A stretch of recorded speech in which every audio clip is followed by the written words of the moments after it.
Chips are back. We're talking FF7. We're talking Advent Children of all things, because it was announced in the last day or so that they're going to release Advent Children Complete, the 4K version, in theaters. Initially, it was announced that it was coming to Japan in 2024, February 2024.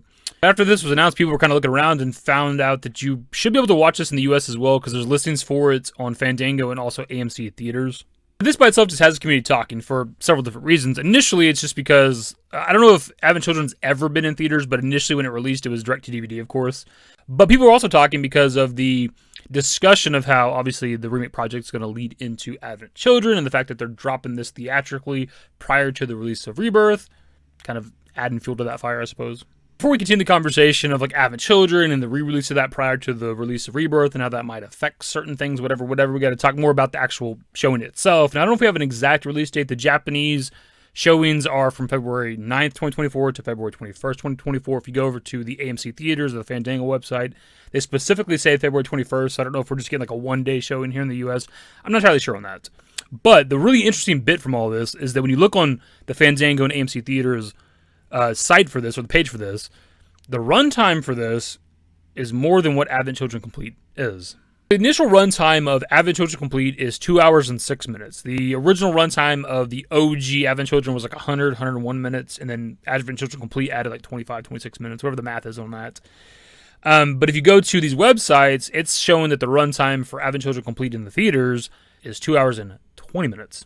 Obviously, an additional 14 minutes that we've never had before when it comes to Advent Children Complete. And just for clarification, I looked stuff up. And runtime is from beginning to end. Opening of the movie all the way through the credits, that's the runtime of a film.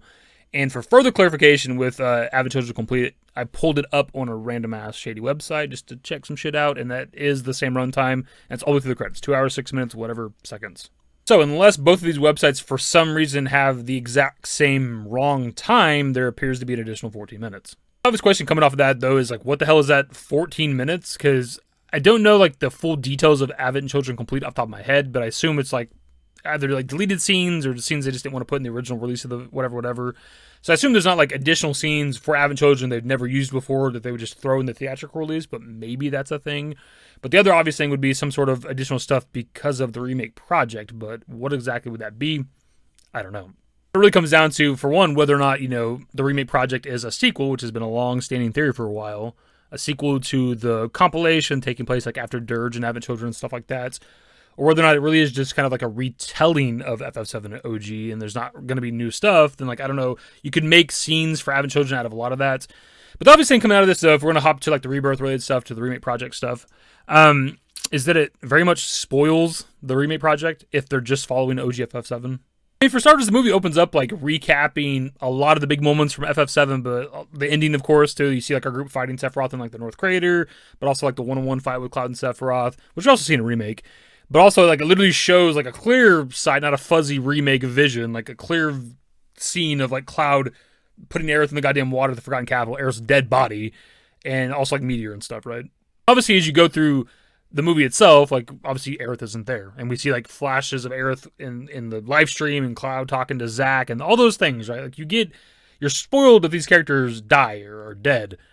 So it's weird to release this prior to Rebirth where Aerith is potentially going to die, because that's spoiling that. And it's such a weird thing that they're doing. Which again is why I talk about things being different. Same thing with them dropping Crisis Core Reunion before we get to Rebirth, right? The biggest twist of OG FF7 is that Cloud isn't who he says he is, right? He has all of Zack's memories and mannerisms and even Zack's sword and all that other shit, right? And it's all spoiled for you because of Crisis Core Reunion.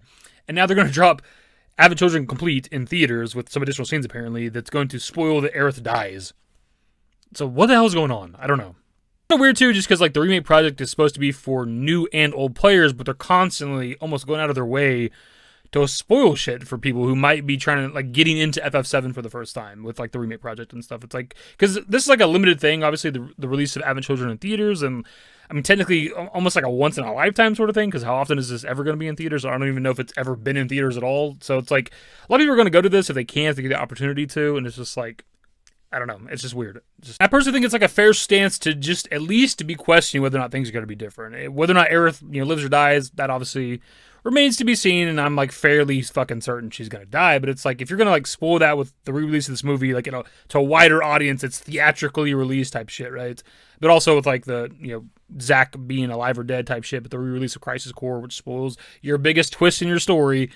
I think it's fair to think that things could potentially be different. Of course, that's where we're going to wrap the video up, pass off to you guys. What are your thoughts on this? On the conversation of Advent Children releasing before Rebirth? Is that not like a little bit weird to everybody else? But also, are you going to try to watch this shit? I'll link to the Fandango and also the AMC Theaters websites in the description if you want. And really quickly, I want to add this part just because I forgot to talk about it in the video. But in the past, when they've been asked about whether or not they would remaster Dirge of Cerberus, they said that they would maybe do it, but like after the remake project, because Dirge of Cerberus would spoil the ending of remake, right? Which is weird when you look to what they're doing now with Advent Children, where it clearly also spoils the remake project again, unless things are different. If that's the video, subscribe to if you guys are new. Social works in the description below. Follow me on Twitter, @DavidYT. That's it. Bye. Used to care what people thought, but now I care more, and nobody out here's got it figured out. So therefore, I've lost all hope of a happy ending, depending on whether or not it's worth it. So insecure, no one's perfect. We spend it with no shame. We blow that like Coltrane. We in here like Logain, or leave it like Cobain.